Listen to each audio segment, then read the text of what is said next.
They don't hate you because you failed. They hate you because you remind them of what they could have been. Every smile hides a calculation. Every compliment masks a comparison. And every "I'm proud of you" carries the subtle poison of resentment. You think people want you to win? No, they want you to try just hard enough to fail. Because your success is a mirror, and most people can't bear to see their own reflection in someone else's triumph. Let's be brutally honest. You felt it too. That quiet bitterness when a friend surpasses you. The forced smile when someone younger achieves what you haven't. You tell yourself you're happy for them, but deep down, envy gnaws at your pride like a slow burning fuse. You're not evil for feeling it. You're human, and understanding that darkness is the first step to mastering it. This is what Niccolò Machiavelli understood 500 years ago, that human nature is not driven by virtue, but by interest. Men are ungrateful, fickle, false, cowardly, covetous, he wrote in The Prince. Harsh words, but true ones. The world doesn't hate you because you've done something wrong. It hates you because you've done something right, something that disturbs the natural order of mediocrity. When you start improving, when you stop playing small, when you begin to think and act with precision, you violate the unspoken pact of weakness that holds society together. The pact that says, stay average and we'll like you. Break it, and suddenly you're arrogant, cold, or different. You become what Machiavelli called feared rather than loved, and though fear is lonely, it's also the soil in which true power grows. I learned this the hard way. Years ago, when I first started ascending in my career, I believed the lie that success breeds support. I expected applause. Instead, I was met with silence, then subtle sabotage. Friends I'd helped began to disappear. Mentors grew distant. Every victory made me less relatable. That's when it hit me. I hadn't changed. My power had just revealed everyone else's weakness. It's the same dynamic that destroyed Julius Caesar. His rise from general to godlike ruler didn't create hatred, it exposed it. Men like Brutus didn't suddenly decide to betray Caesar. They had always feared him. Power simply stripped away their pretense. Caesar's death wasn't a punishment for tyranny. It was the inevitable response to dominance. The moment you outgrow the tribe turns on you. So here's the truth most self-help gurus won't touch. People don't hate you because you're unkind, arrogant, or selfish. They hate you because you've violated the hierarchy of comfort. You've forced them to see their own surrender. And in a world built on fragile egos, that's the greatest sin of all. But this hatred, this quiet, unspoken opposition is not your enemy. It's your training ground. Every whisper against you sharpens your edge. Every betrayal refines your discernment. Every ounce of resentment you provoke proves that you're evolving beyond the masses. Ask yourself, who resents you right now, and what does that resentment reveal about your growth? How many dreams have you diluted just to stay likable? And more importantly, how long will you keep betraying your potential just to stay safe? In the next section, I'll reveal the personal war that forced me to confront this truth the moment I realized that to become respected, I had to be hated first. You don't learn about power from comfort. You learn it in betrayal. Years ago, I found myself sitting in a coffee shop across from someone I thought was a friend, someone I had mentored, supported, and trusted. We had built projects together, shared visions, and dreamed of success. But as my own influence grew, something in his eyes changed. The warmth was gone. In its place was calculation, the same quiet hostility Machiavelli warned rulers to expect from those they elevate too quickly. That day, he told me something that still echoes in my mind: you've changed. He meant it as an accusation, not an observation. But he was right. I had stopped pretending, stopped apologizing for ambition, stopped hiding my hunger for more. And when I did, the masks around me began to fall. What I thought was friendship was loyalty to my weakness. The moment I became powerful, I became dangerous to those who fed on my humility. It's funny, Machiavelli once said, He who causes another to become powerful ruins himself. I used to think that was cynical. Now I see it was just reality written in blood. People don't mind your success until your success makes them irrelevant. That betrayal shattered something soft in me. For weeks, I couldn't focus. I questioned everything about my values, my drive, even my worth. Why did growth have to feel like exile? Why did victory taste so bitter? Then, one night, I stumbled across a biography of Napoleon Bonaparte. There was a line that froze me. Greatness is lonely, because it demands the death of comfort. Napoleon rose from obscurity in Corsica to dominate Europe, not by seeking acceptance, but by mastering isolation. He was hated by kings, feared by allies, and betrayed by his own generals. Yet he understood power isn't about being liked, it's about being necessary. That's when it clicked. I wasn't being punished. I was being initiated. The hatred I felt wasn't rejection. It was resistance, and resistance always appears when you start moving beyond the limits others have accepted for themselves. So I started testing it. I stopped softening my language. I stopped explaining my ambition. I started saying no without guilt, without explanation. At first, the silence around me grew deafening. Fewer messages, fewer invitations, fewer smiles. But then something incredible happened. The noise cleared, and I could finally hear myself think. The peace of solitude replaced the chaos of approval. My confidence became internal, not borrowed. And with every decision made in clarity, my results doubled. I didn't just rebuild my network, I rebuilt my identity. The Machiavellian truth I learned? Most people aren't against you personally. They're against what your evolution reveals about them. Your growth threatens their excuses. Your discipline exposes their indulgence.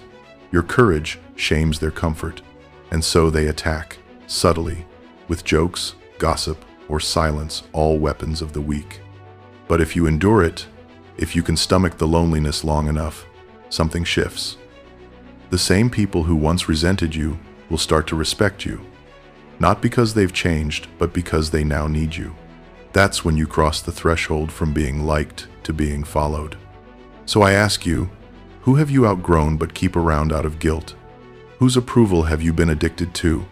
And what would happen if you finally stopped asking permission to become powerful? Because here's the truth. Until you're willing to be hated, you'll never be free. Human nature hasn't evolved, only its camouflage has.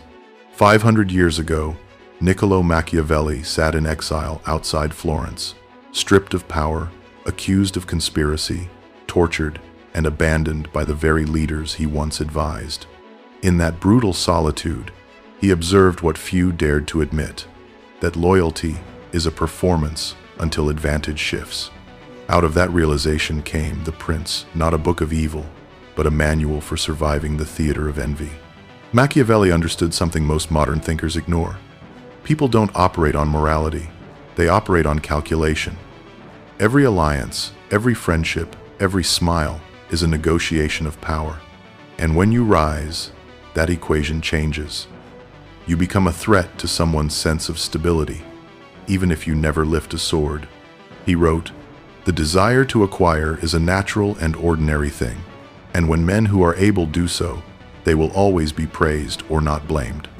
But there's a hidden clause in that sentence, "when men who are able." That's the danger. Ability itself is offensive. The moment you demonstrate superior strategy, discipline, or vision, you awaken a primal insecurity in others. Look at Julius Caesar.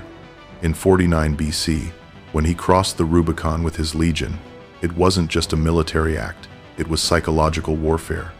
His enemies in the Senate didn't fear his army, they feared his clarity. They knew that a man willing to defy tradition and claim destiny could not be controlled. The hatred that killed him wasn't personal, it was political survival disguised as virtue. The same pattern repeated in every empire. Alexander the Great's generals adored him when he conquered Persia. But once he began to call himself a god, their loyalty curdled into resentment. They could follow a man, but not worship one. Human ego can tolerate leadership and never supremacy. That's the essence of Machiavellian truth. Hatred follows ascension as shadow follows light. The brighter you shine, the longer the darkness behind you stretches. Modern psychology confirms what Machiavelli intuited centuries ago. Studies on relative deprivation show that people measure happiness not by their absolute condition, but by comparison to others.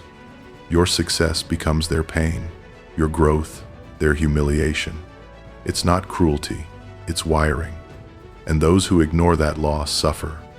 Machiavelli's greatest lesson wasn't to be cruel, it was to be conscious. To understand that idealism without realism is suicide. He advised rulers to be both lion and fox, strong enough to command, cunning enough to survive, because the world will never forgive you for being both good and effective. Churchill knew it during the Blitz. Surrounded by doubt, he said, "You have enemies? Good. That means you've stood up for something, sometime in your life." Napoleon echoed it centuries earlier when he warned, "Never interrupt your enemy when he is making a mistake." Both men thrived not by seeking love, but by mastering perception, the art Machiavelli perfected. So ask yourself, are you playing life like a philosopher or a strategist? Do you crave admiration more than control? And how many victories have you forfeited because you feared being misunderstood? Because history doesn't remember the agreeable. It is relentless. The weak chase approval. The strong weaponizes rejection. Most people spend their lives begging to be understood, explaining, defending, justifying every decision as if the world's opinion were the final court of truth. But Machiavelli would call that foolish. It is better to be feared than loved. If you cannot be both, he wrote, not because fear is pleasant, but because it grants control, and control is freedom. The first step toward freedom is strategic detachment, the deliberate withdrawal of emotional dependence on others' validation. It's not isolation, it's insulation. It's learning to hear noise without reacting, to walk through judgment without bending. Think of it as emotional armor forged in discipline, not ego. When I first began practicing this, it felt like betrayal. I stopped replying to every message. I stopped defending myself in group conversations.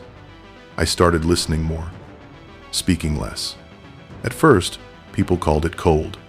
But over time, something strange happened and they began to respect it. Why? Because scarcity breeds value. What is rare becomes revered. Let me give you a historical example. During World War II, Winston Churchill faced daily attacks from his own cabinet. They called him reckless, arrogant, unfit to lead. But Churchill understood something his critics didn't. Emotional reactivity is weakness. He practiced calculated silence, letting others exhaust themselves with opinion while he conserved energy for decisive action. When the bombs fell on London, it wasn't the loud voices that led. It was the calm one. That's detachment in action. Modern psychology backs this too. Research on emotional regulation from Stanford and Yale shows that individuals who can pause before reacting gain up to 30% higher decision-making clarity under stress. In other words, detachment isn't apathy, it's performance optimization. Machiavelli understood that perception is power. When others can predict your emotions, they can control your behavior. Strategic detachment makes you unpredictable, and unpredictability commands respect. That's why rulers, CEOs, and generals cultivate what I call calibrated distance, being close enough to influence, but far enough to intimidate. Caesar practiced it with his soldiers. He would dine with them, laugh with them, but never fully reveal his thoughts.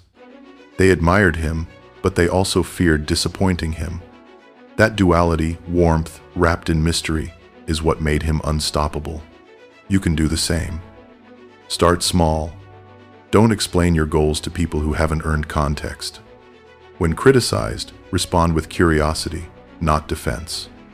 When praised, accept it without attachment.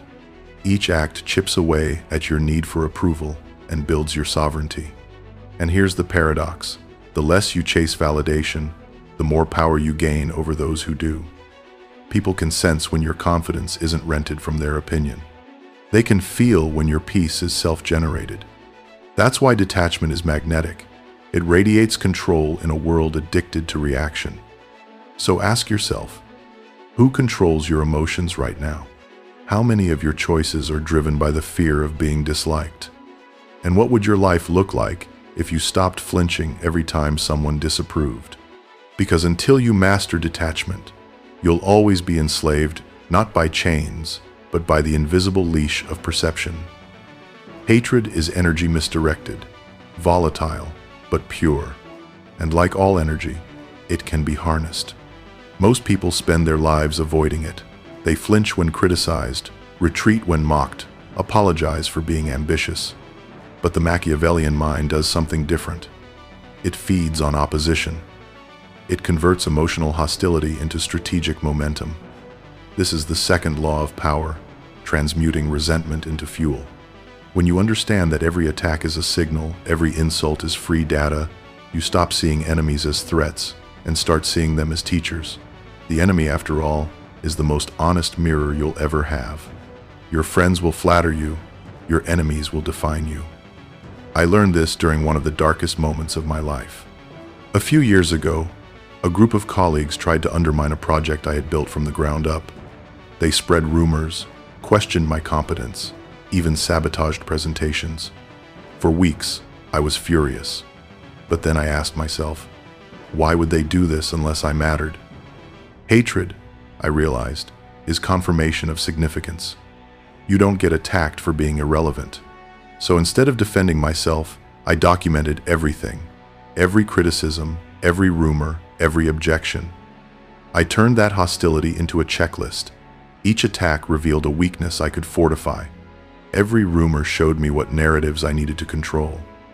By the end, their attempts to destroy me had refined me into someone untouchable. Napoleon mastered this art on the battlefield.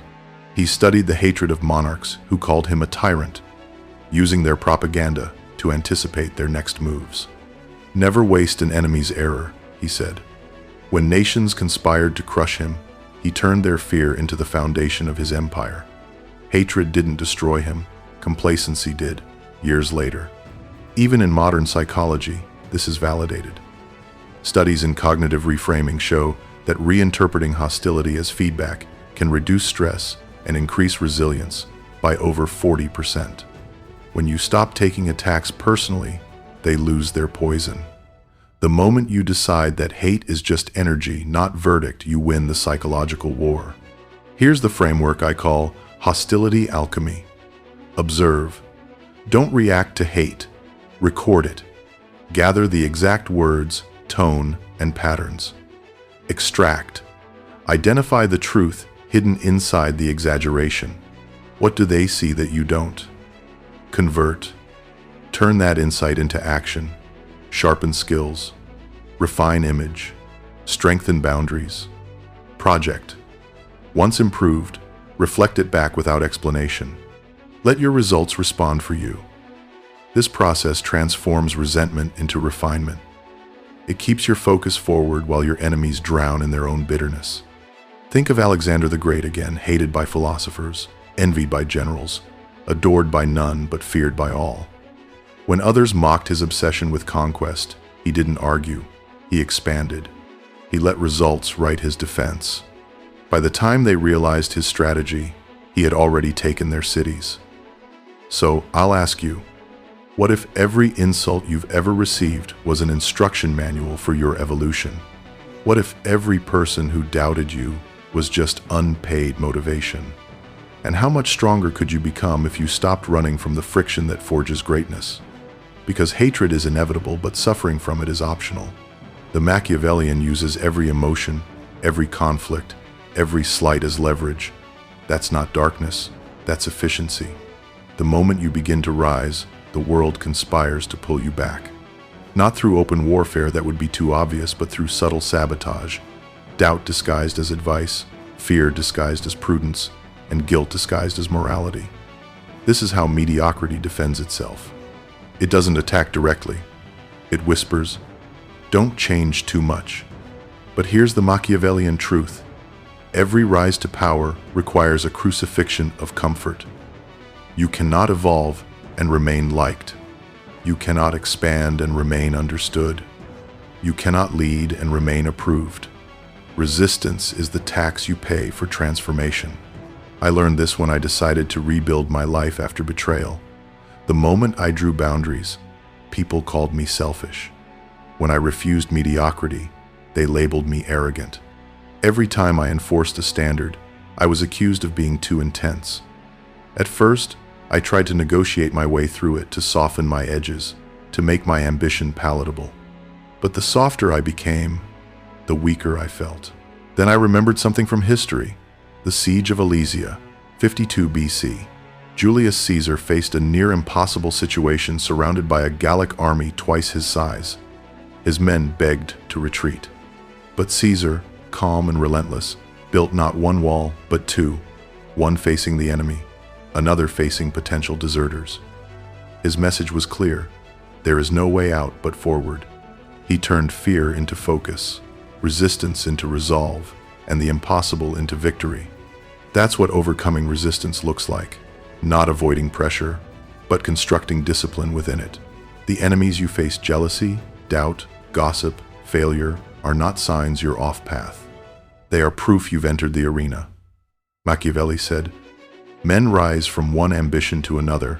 First, they seek to secure themselves against attack, then they attack others." In other words, you must first master defense, then move into offense. Let's make this practical. Resistance will hit you in three forms: external resistance, the mockery, opposition, and social friction that come when your growth disturbs others. Response: reduce access. Not everyone deserves proximity.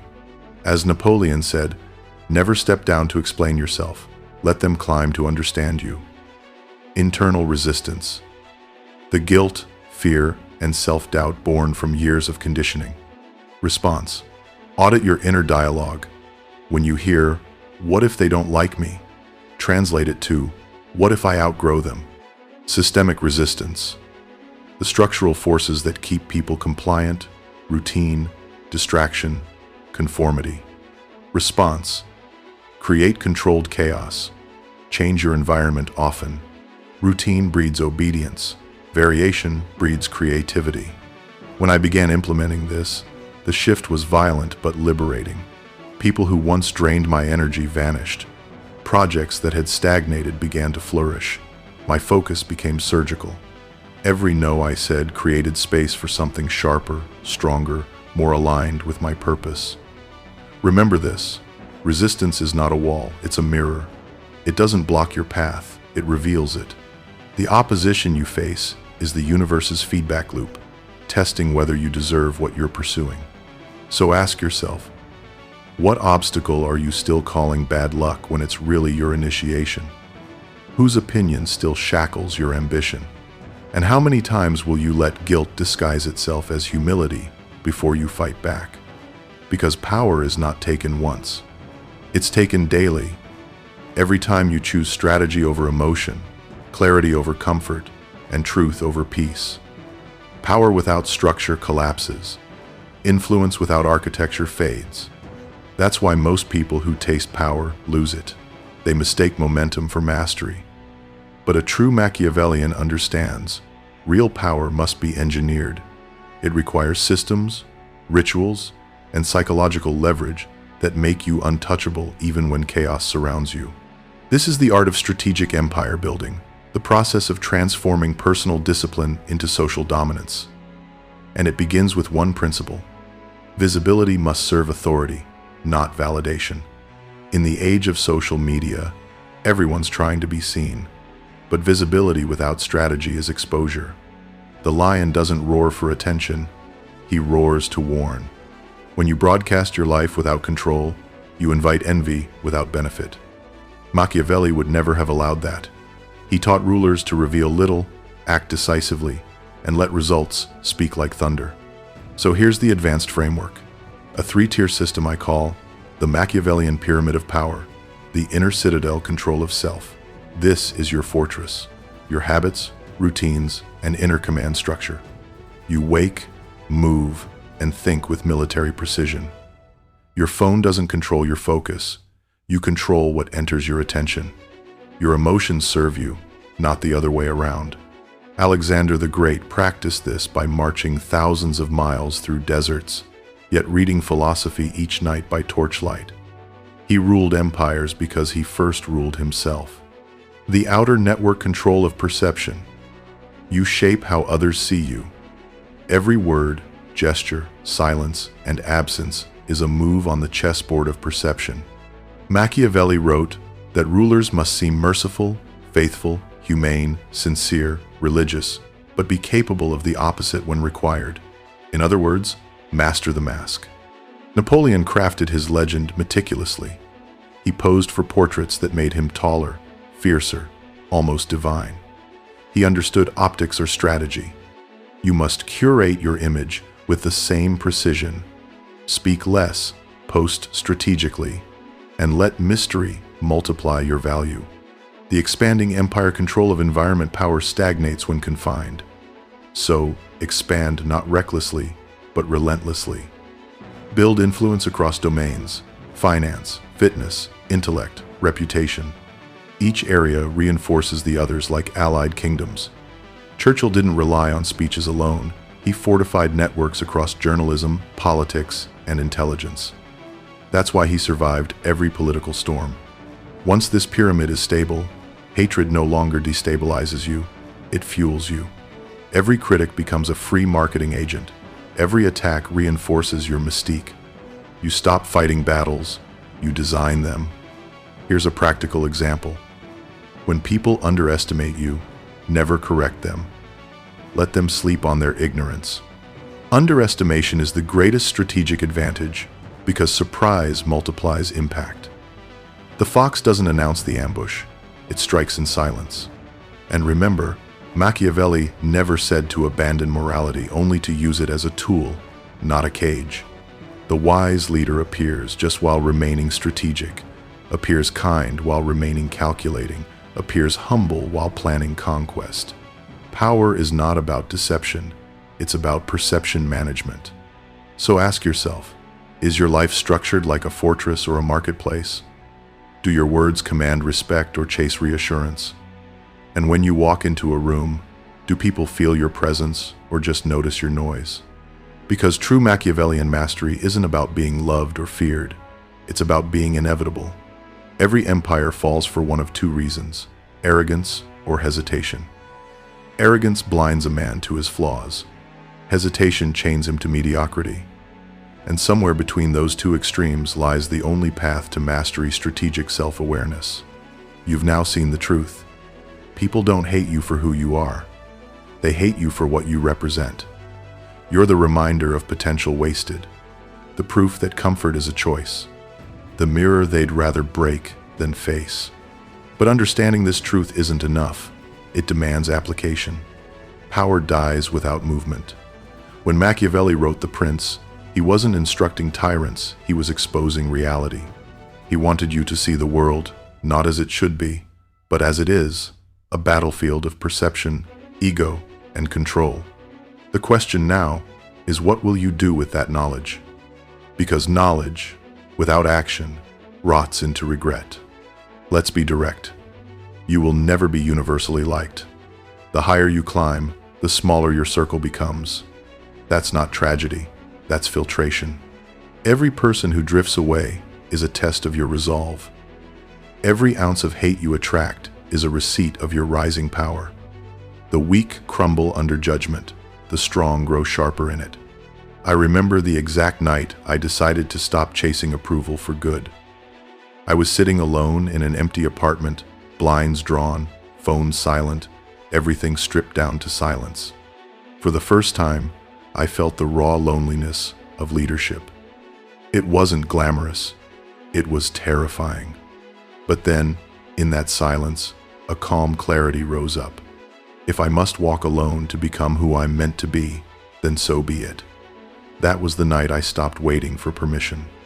The night I understood that solitude isn't exile, it's evolution. History remembers the few who make that same decision. Caesar marching across the Rubicon. Napoleon crowning himself emperor when the church hesitated. Churchill stood alone when even his parliament doubted him. Alexander pressed into India when his men wanted to rest.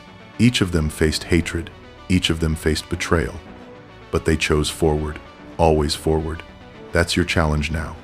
To weaponize isolation, to embrace the weight that others fear, to look in the mirror and declare, I will not lower myself to be loved. Here's your Machiavellian call to action: 5 commands to seal this transformation. Audit your alliances. Remove one person this week who drains your energy or dulls your ambition. Enforce silence. Spend one full day without defending, explaining, or justifying yourself. Practice scarcity. Delayed responses. Speak last. Let your presence regain its value. Feed on friction. List 3 criticisms you've received and extract the hidden truth in each. Execute one bold move. Make the decision you've been avoiding the one that scares you most. Because as you're reading this, time is bleeding away. Every hour spent seeking approval is an hour stolen from your potential. Every apology you make for your strength is another victory for mediocrity. So ask yourself one final question. When history writes your name, will it say you were loved, or that you were feared, respected, and impossible to ignore? The choice is now. The war has already begun, and the only question that remains is, will you conquer yourself before the world does?